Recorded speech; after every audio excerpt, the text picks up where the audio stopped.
Ecco, siamo qui in casa di Teresina De Infanti, una simpatica signora di Ravascletto, alla quale vogliamo chiedere la ricetta per il frico, un frico particolare quello di Ravascletto, uno dei piatti più tipici e più gustosi della cucina locale. Chiediamo alla signora Teresina che ci dica anche in friulano come si fa questo frico particolare di Monai.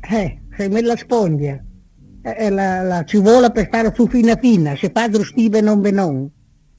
E dopo si mette le patate, tagliate su fine fine dentro che e si mette il sale, intanto si prepara il formare tagliato su questo cuccio in quello, si mette dentro tutto, si mescola benon finché le disfatte tutte insieme, no?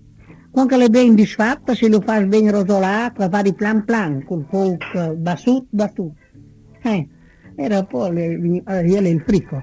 È pronto il frico, ma Sì. io credo che se io arrivare così a queste attività così fresche come a Samè, al Mancula, probabilmente è grazie al frico, perché mi sembra che siete bisnone. Sei di nonna, sì. Ecco, troppe svolte. E una volta sei Una di volta nonna, bisogna. e tu 12 volte nonna. L'ho risvolto no, ecco, allora diciamo ai nostri ascoltatori che veramente la ricetta del frico datoci dalla signora Teresina è una ricetta eccezionale per la longevità. È una roba di sostanza. Ecco, Volevo mangiarmi e che mangiare. ecco.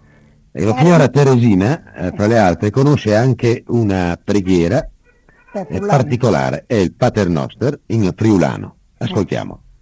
Pare nostri, eterno Dio, chi regnai in ciel paron, fai che regni il vostro regno e che regni la pietà, che sia fatta in cielo intera la vostra santa volontà, voi donai nos in par vostri, quotidiano donai a noi, non permetti che nos vigna il demonio tentatore, dal peccato, dalle disgrazie, liberai noi, Signore.